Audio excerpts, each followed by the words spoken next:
The ship from Earth landed softly on the crystal platform. Princess Vela stood with her arms crossed, watching from the palace balcony high above.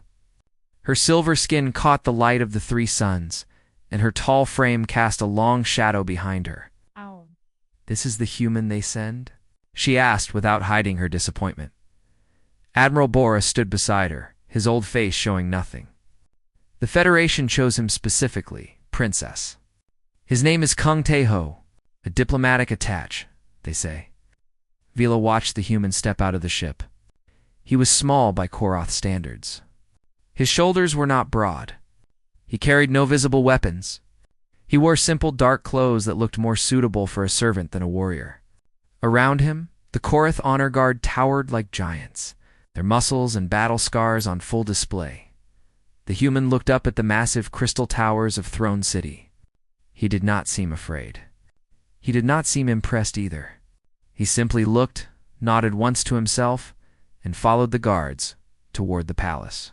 "Walks like a farmer visiting a market," Vela said bitterly. "This is an insult."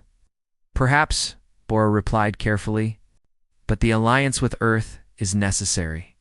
Their technology, their numbers, their position in the galaxy, we need them. I know why I must marry him." Vela turned away from the balcony. "That does not mean I must respect him." The wedding ceremony took place 3 days later in the Great Hall.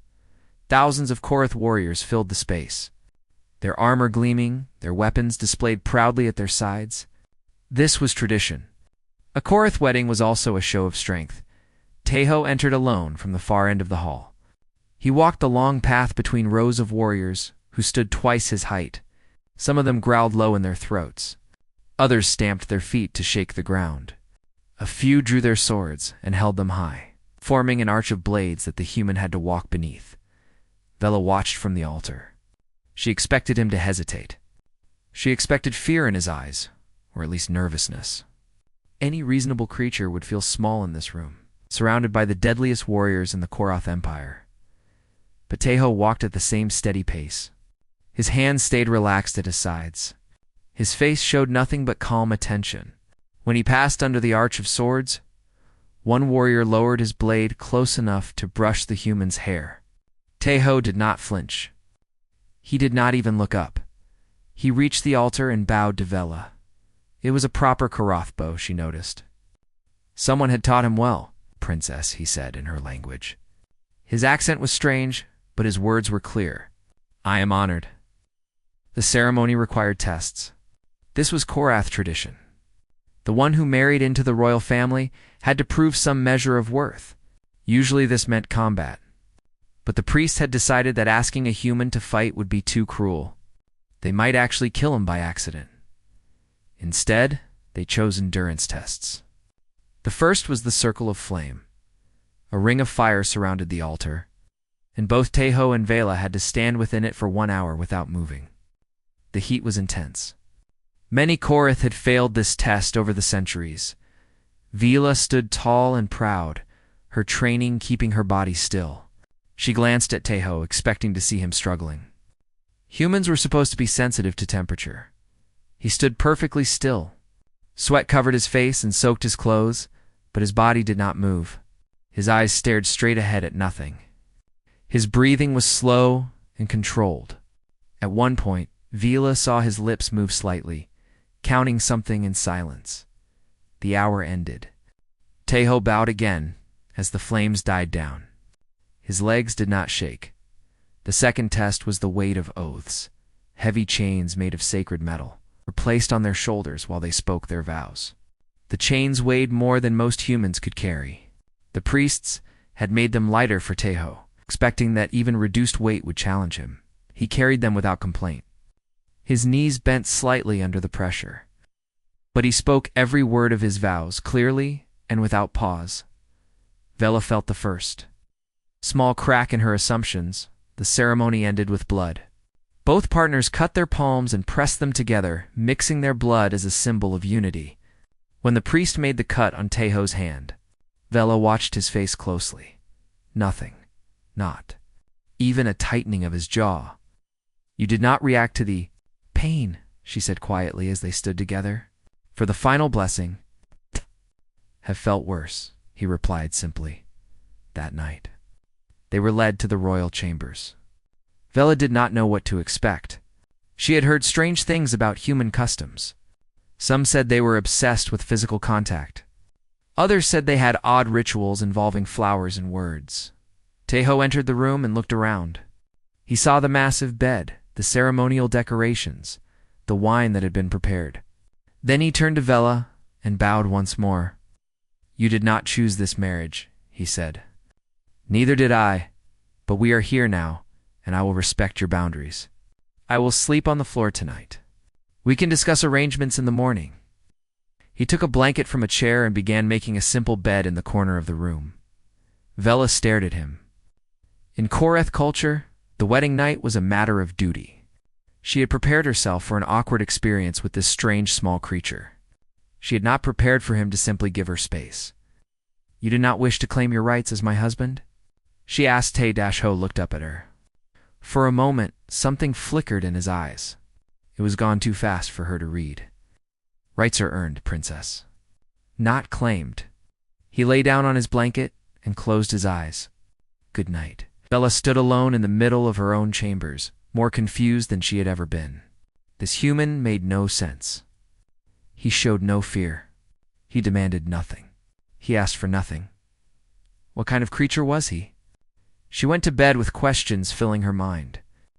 Outside, the 3 moons rose over Throne City. Somewhere in the palace, Admiral Bora sent a quiet message to his intelligence contacts. Find everything about this human, the message said.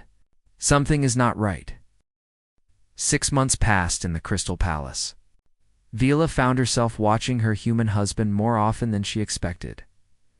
Tejo had built a small garden on their private balcony. He grew strange plants from earth, green things with soft leaves and colorful flowers that looked delicate and weak compared to the sharp crystal formations of her world. Every morning, before the first sun rose, he was already there, watering, trimming, talking softly to the plants as if they could hear him. Why do you wake so early? Vela asked him one morning, finding him already dressed and working while the sky was still dark. Old habit, he said with a small smile. My body does not know how to sleep late anymore. She noticed other habits too. When they ate together, Tejo always sat facing the door. If she walked into her room, he would shift his position slightly, placing himself between her and any entrance. He never seemed aware that he was doing it. When she mentioned it once, he looked genuinely surprised. Do I? He asked. I suppose I do. Old habits again. His hands fascinated her. They were gentle hands. She watched him prepare earth food in their kitchen, cutting vegetables and mixing ingredients with soft, careful movements. But those same hands were covered in scars. Thin white lines crossed his knuckles. Burn marks dotted his forearms. The tip of one finger was slightly crooked, as if it had been broken and healed wrong. You have a warrior's hands, she said one evening, but you are not a warrior. Tejo looked down at his hands as if seeing them for the first time. I was clumsy when I was young. Many accidents. These are not accident scars. Vela touched a long mark that ran from his wrist to his elbow. This is a blade wound. Deep, properly treated, but still a blade wound. You have good eyes, princess. He pulled his sleeve down gently. Perhaps I was in a fight once. Long ago. I do not like to remember those times. Vela let the subject drop, but she did not forget. As the months continued, she found herself growing fond of him. He was kind in ways that confused her. When she came back from training, exhausted and frustrated, he prepared hot drinks and said nothing, simply sitting with her until she felt better. When she complained about palace politics, he listened carefully and sometimes offered advice that was surprisingly clever. He learned everything about her world. Within weeks of arriving, he spoke her language without accent. He knew the names of every noble house, every military formation, every historical battle. He remembered every small thing she told him. Her favorite color, her childhood nickname, the lullaby her mother used to sing. You have a good memory? She told him. Only for things that matter, he replied. One night he played music from Earth for her. A small device filled their chambers with soft sounds unlike anything in Korath culture. There were no drums of war, no chants of victory, just gentle melodies that rose and fell like breathing. "This is human music?" she asked, lying back on a cushion with her eyes closed. "One kind of it. There are thousands of kinds." Tejo sat near the window, looking out at the moons. "This was my mother's favorite. She played it every night when I was small." What happened to her? "She's gone now. A long time gone." Vila heard something in his voice. A weight. A sadness he kept buried deep. She did not push further. She was beginning to see him differently. Not as a weak creature to be tolerated, but as something gentle and warm. Something to be protected. The fierce warrior in her wanted to shield this soft human from the harsh universe outside. Then came the night that changed everything. They were walking in the garden after dinner. The moons were high, and the crystal flowers glowed with soft light. Vela was telling Tejo about a childhood memory when she noticed him stop walking. His head tilted slightly. His eyes moved to the shadows near the eastern wall. His body changed in a way she could not describe. One moment he was her gentle husband. The next, he was something else entirely. Something still and focused, like a predator that had caught a scent. "Go to the door," he said quietly. His voice was different, flat, cold. "What are you talking about?" "I am a warrior. If there is danger, I will face it. There are 3 of them. Blades, poison probably. Siren assassins from the look of their movement. Go to the door and call the guards." Bella drew her weapon. "I will not run from assassins in my own home." The shadows moved. 3 figures in black burst from the darkness, their curved blades catching the moonlight. They were fast. Faster than any Korath. The Siren were known for speed and stealth, and these 3 were clearly elite killers. Vela raised her blade, ready to fight. But Tejo was already moving. He did not run toward the assassins. He simply was not where he had been standing a moment ago, and then he was among them. His hand caught the first assassin's wrist and twisted. Bones cracked. A blade fell. His elbow struck the second assassin's throat, with a sound like breaking wood. His foot swept the legs of the third, while his other hand grabbed a garden stake from the ground. 3 seconds. Perhaps 4. Vila had not finished her first step toward the fight. 3 bodies lay on the ground. 1 was choking. 2 were unconscious. None of them would threaten anyone again tonight.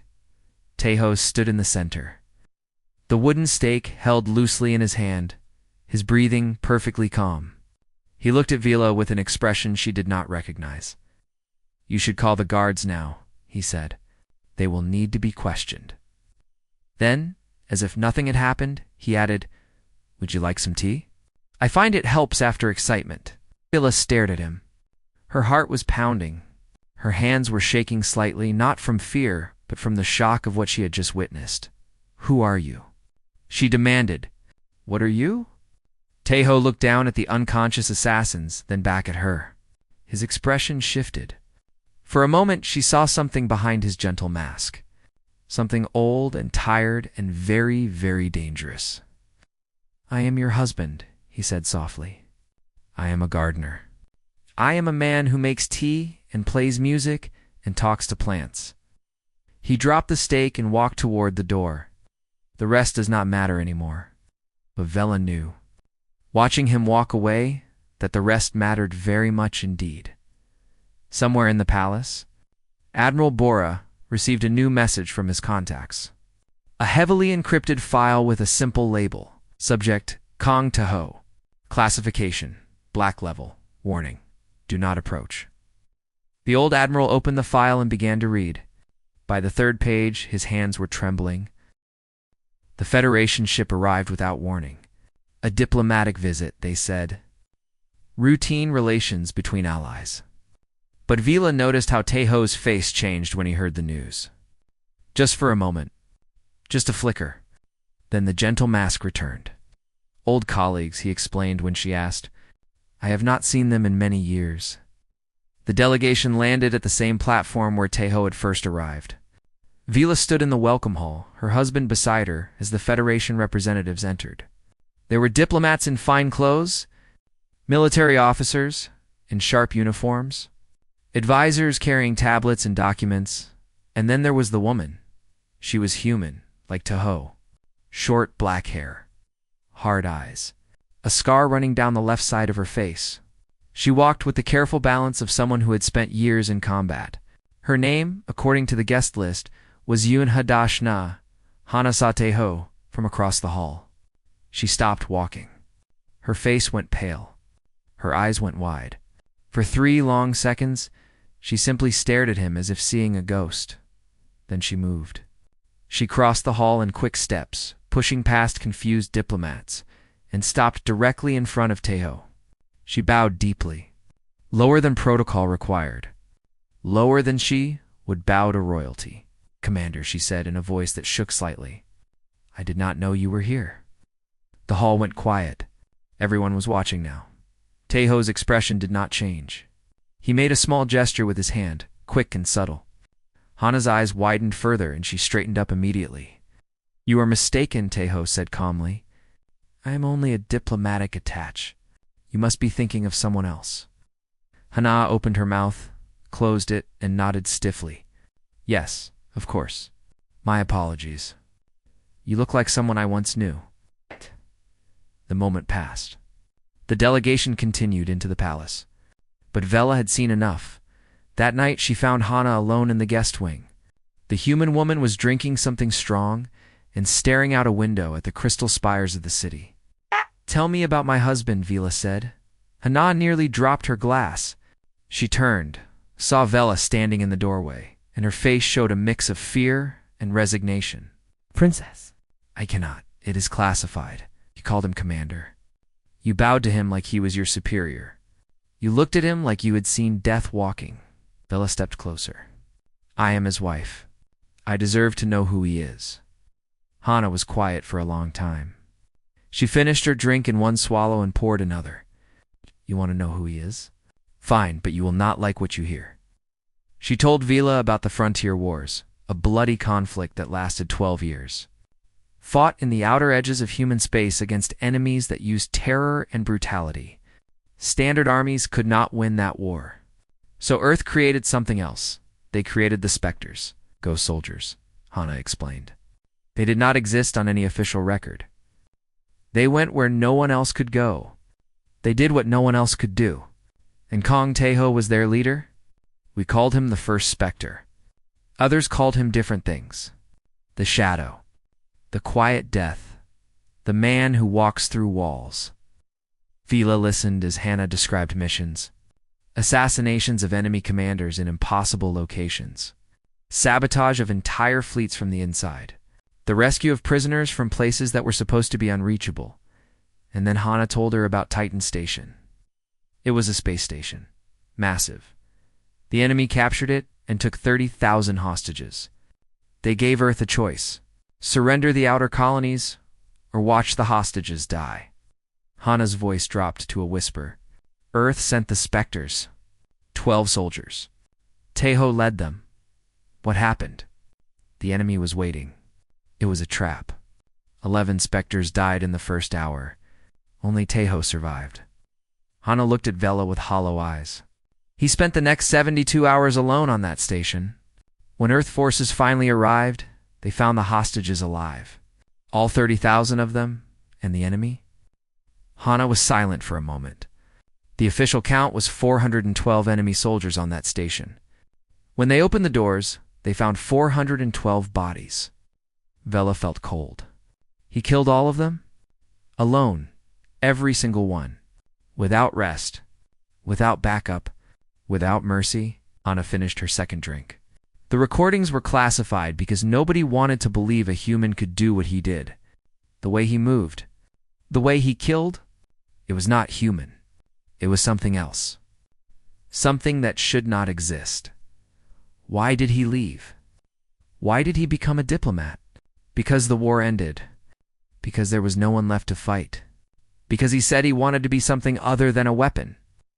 Hana shook her head. Most of us from that time, we carry our ghosts quietly. Taeho tried to bury his completely. He wanted to be normal, kind, gentle. He wanted to believe that the man who killed 400 people in 3 days was someone else. Vila returned to her chambers with heavy feet. Taeho was there, preparing tea as always, humming a soft song. He looked up when she entered and smiled. "Did you have a good evening?" he asked. She looked at his gentle hands. The hands that had killed hundreds? She looked at his kind eyes, the eyes that had watched enemies die. "Who is Lord Draven?" she asked suddenly. Taeho's hands stopped moving. The humming stopped. The smile faded. "Where did you hear that name?" "Hana mentioned him. She said there were consequences to your past. She said ghosts do not stay buried." Taeho was quiet for a long moment. When he spoke again, his voice was different, older, heavier. "Draven was a warlord. I defeated him during the wars, humiliated him publicly, destroyed everything he built. He escaped, but he lost everything else." Taeho set down the teapot. "He swore he would find me one day, that he would make me watch everything I love burn before he killed me. Is he still alive?" Before Taeho could answer, alarms began screaming throughout the palace. Red light flooded the corridors. Admiral Bora's voice came through every speaker. Unidentified fleet approaching the homeworld. Military signature. Hostile formation. Then a second voice cut through. A transmission from space. A voice filled with hatred and triumph. "Citizens of the Koreth Empire, I am Lord Draven. I have no quarrel with you. I come only for the human called Kong Taeho, the one you call the Spectre. Hand him over, and I will leave your world in peace. Protect him, and I will burn your cities to ash." Vela looked at Taeho. His face had changed again. The gentle husband was gone. Something else looked back at her now. Something cold and sharp and utterly without fear. "I should leave," he said quietly. "If I surrender myself, your world will be safe." "No," Vela said before she could stop herself. Taeho looked at her with surprise. "No," she repeated, more firmly. "You are my husband. Koreth, do not abandon their own. Whatever comes, we face it together." Something shifted in Taeho's eyes. Something warm broke through the coldness for just a moment. Oh. "Then we fight," he said softly, "and I am sorry for what you are about to see." The sky above Throne City burned with fire. Draven's fleet had broken through the outer defenses faster than anyone expected. Dropships rained down like metal rain, crashing through crystal towers and landing on palace grounds. Explosions echoed through the ancient halls. Vila ran through the corridors with her blade drawn. Taeho moved beside her, still unarmed, still calm. Around them, Koreth warriors rushed toward defensive positions. The alarm continued to scream. "Safe room is 3 levels down," she told him. "Reinforced walls? Energy shields. You will be protected there." Taeho stopped walking. "I am not going to the safe room. This is not a discussion. Draven wants you? If you hide, we can, princess." His voice cut through the chaos like a blade. "I have hidden for 3 years. I have pretended to be something I am not. I have watched your people mock me and judge me, and I said nothing because I wanted to believe the lie." He turned to face her. His eyes were no longer gentle. They were hard and focused, like polished steel. "That ends now. Your world is in danger because of me. Your people are dying because of me. I will not hide while others pay the price." "Then what will you do?" Taeho looked down the corridor toward the sounds of battle, gunfire screaming, the crash of breaking walls. "What I was made to do." He walked toward the fighting. Vela followed, refusing to leave his side. They found the first group of enemies near the eastern entrance. 8 mercenary soldiers in heavy armor, cutting down Koreth guards. These were not ordinary fighters. They moved with training and precision. Professional killers, every one of them. Tae-Ho did not slow down. He walked toward them like a man walking toward breakfast. One mercenary turned and raised his weapon. Taeho's hand moved. The weapon fired wide. The mercenary was on the ground, his arm bent the wrong way. Taeho had already moved past him. The second and third mercenaries attacked together. Teho slipped between them like smoke. His elbow found a throat. His knee found a stomach. 2 bodies fell. He picked up a fallen blade without breaking stride. The remaining 5 opened fire. Teho was not where the bullets went. He moved in patterns Vila could not follow, never where the weapons pointed, always where the shooters were not looking. He closed the distance in seconds. The blade in his hand became a blur. 5 more bodies hit the floor. 8 professional soldiers. 12 seconds Te-Ho did not check if they were dead. He simply kept walking. "Stay behind me," he said to Vela.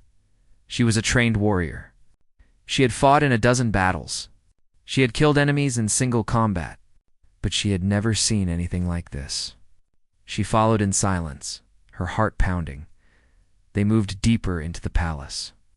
Mercenaries poured through breached walls and shattered windows. Teho killed them all. He used their own weapons against them. He used furniture, wall decorations, pieces of broken stone. When he had nothing else, he used his bare hands. He did not fight like a Korath warrior. Korath fighting was about honor, about showing strength, about facing your enemy with pride. Teho's fighting had no honor in it. There was no display, no challenge, no mercy. He killed like water flows downhill, natural, inevitable, unstoppable. They reached the throne room. The great doors had been blown open. Inside, Lord Draven himself stood among the bodies of fallen guards. He was a massive creature, 7 feet tall, covered in scars and metal implants. His species was known for strength and rage. In one hand, he held a weapon that was half blade, half cannon. In the other, he held the head of a Korath general. 30 mercenaries surrounded him. The elite of his forces, Draven saw Teho enter and smiled with too many teeth. The specter. "At last I have waited 10 years for this moment. Do you know how many times I dreamed of killing you?" Teho said nothing. He walked forward, a blood-stained blade hanging loose in his hand. "When I found you, I expected a challenge." Draven threw aside the general's head. "Instead, I find you married to some alien princess, playing house, growing flowers. The great specter, reduced to a pet." Teho kept walking. "I will kill you slowly. Then I will kill your wife while you watch. Then I will burn this world just to salt the wound." Teho stopped 10 feet from Draven. "You talk too much," he said quietly. "You always did," Draven roared and attacked. His massive weapon swung down with enough force to crack stone. Teho was not there. He had moved inside Draven's guard, his blade finding the gaps in the warlord's armor. Draven was fast for his size. He was strong beyond measure. He was a warlord who had conquered star systems and crushed armies. He lasted 23 seconds. Teho's blade found Draven's throat. The warlord fell to his knees, choking on his own blood. Teho leaned close and whispered something in his ear. Whatever it was, Draven's eyes went wide with something beyond fear before the light left them. The 30 mercenaries attacked as one. Vela finally entered the fight. She cut down to who came at her from the side. But most of her attention was on Teho. She could not help it. She could not look away. He moved through the mercenaries like a ghost through fog. Every motion was death. Every step left bodies behind. He took wounds. A blade cut his arm. A bullet grazed his side. He did not slow down. He did not stop. He did not seem to notice. When the last mercenary fell, the throne room was silent except for the drip of blood. Te-Ho stood in the center of the carnage. His clothes were torn and soaked red. His face was spattered with blood that was not his own. The blade in his hand was so damaged it was barely recognizable as a weapon anymore. He turned to look at Vela for a long moment. She saw the specter, the thing that had killed 400 soldiers on Titan Station. The weapon that Earth had created and then tried to forget. A creature of death wearing a human face. Then his expression changed. The hardness faded. The coldness melted. And suddenly he was Teho again, her husband. The man who grew flowers and made tea and hummed songs in the morning. "Are you hurt?" he asked softly. Vela looked down at herself. Blood on her armor, but none of it hers. No, I am not hurt. Aho nodded. He dropped the ruined blade. He walked toward her slowly, stepping over bodies, and stopped an arm's length away. I am sorry you had to see that, he said. I am not. Vela reached out and touched his face. Blood smeared under her fingers. I needed to see it. I needed to know who you really are, and now you know. His voice was tired. So tired. Do you still want me? Knowing what I am? Knowing what I have done? Vela looked at the throne room. At the bodies. At the blood. At the small human who had torn through an army to protect her world. I know exactly what you are, she said. You are my husband. And you are magnificent. Outside the palace, the remaining mercenary forces began to surrender. Without their leader, without their elite troops, they had no will to fight. Korath warriors took them prisoner in stunned silence. Word was already spreading through the military networks. Recordings from security systems were being shared in disbelief. The human prince. The specter. The thing that had walked through Draven's army like it was nothing. The Korath were a warrior people. They respected strength above all things. And they had just witnessed strength beyond anything they had ever imagined. Teho stood with Vela as medical teams arrived. He refused treatment until she was checked. First, you are the stubborn one, she said as he finally let them. Clean his wounds. I'll have it, he replied. With a small smile, it was the same smile she had seen 1,000 times. The same gentle expression. But now she knew what was behind it. The tenderness was real, but so was the violence. Both lived inside him. Both were true, and somehow, impossibly, that made her love him more. 3 days after the battle, the palace was still being repaired. Crystal walls were being rebuilt. Bodies were being honored in traditional ceremonies. And whispers were spreading through every corner of the Korath Empire. The recordings had leaked within hours. Every military base, every noble house, every warrior hall had seen them by now. They showed a small human moving through corridors filled with enemies. They showed him killing with hands and blades and broken furniture. They showed him facing Lord Draven, a warlord that entire armies had feared, and ending him in seconds. The whispers were no longer about the weak human prince. They were about something else entirely. Emperor Korvath summoned Teho to the great audience hall. Vela stood beside her husband as they entered.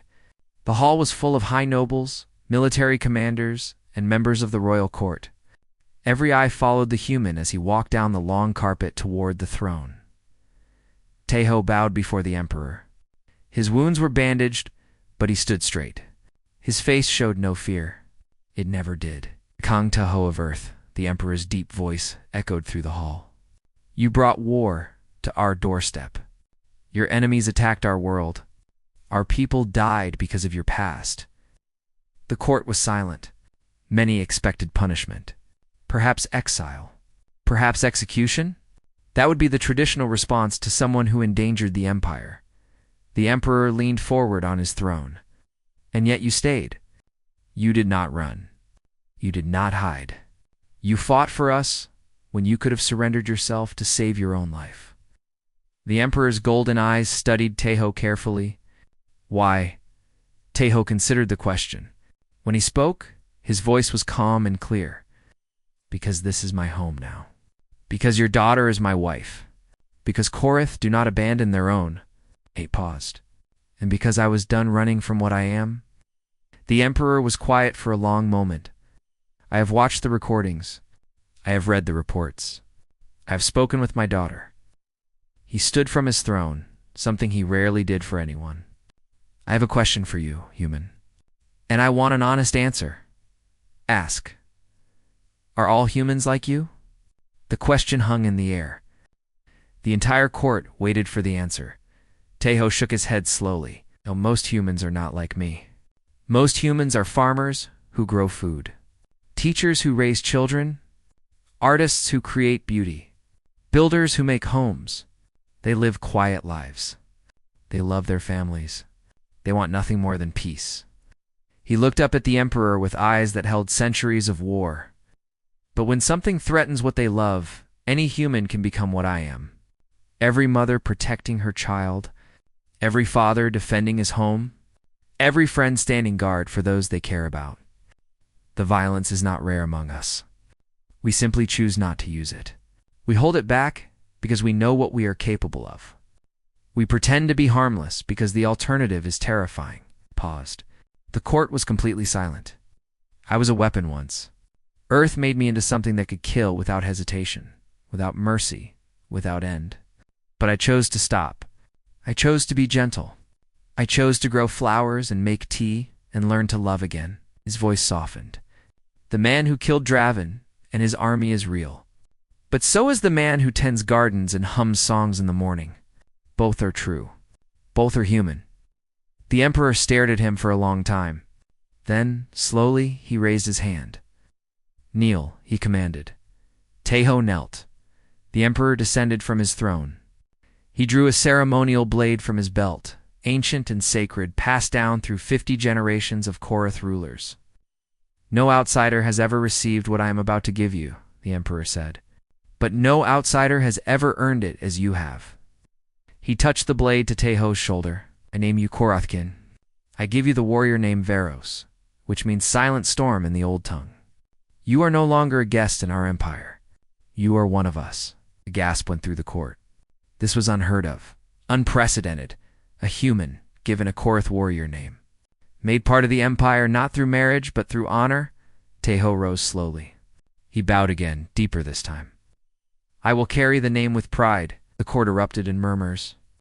Some were outraged at tradition being broken, but many more looked at the small human with new eyes. They had spent months mocking him. Now they understood their mistake. That night, Vela found Taeho in their garden.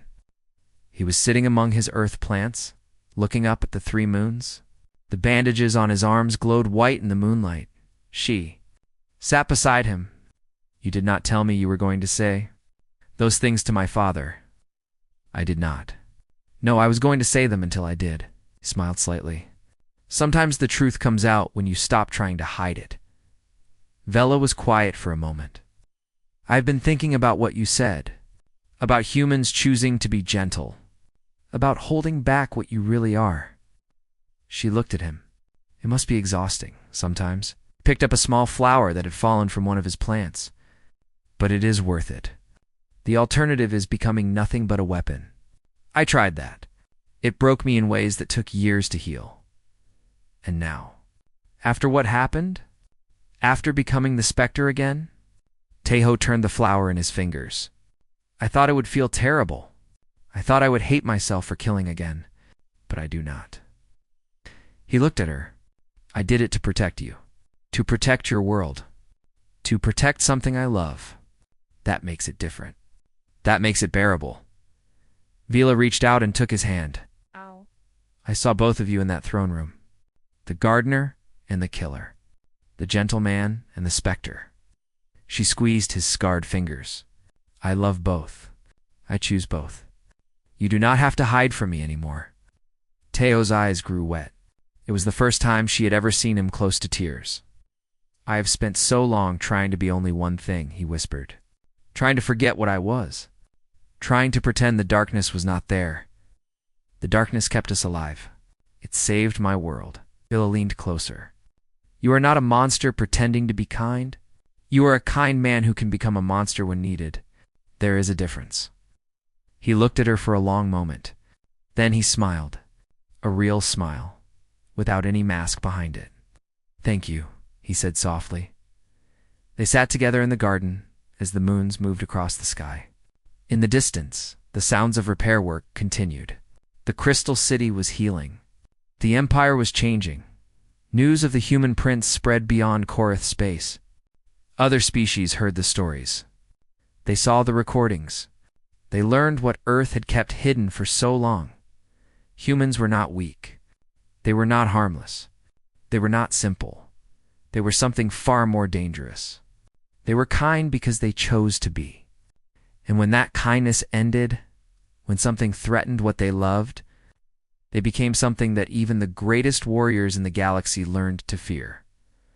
Months later, The Emperor issued a new diplomatic policy. Relations with Earth were to be strengthened.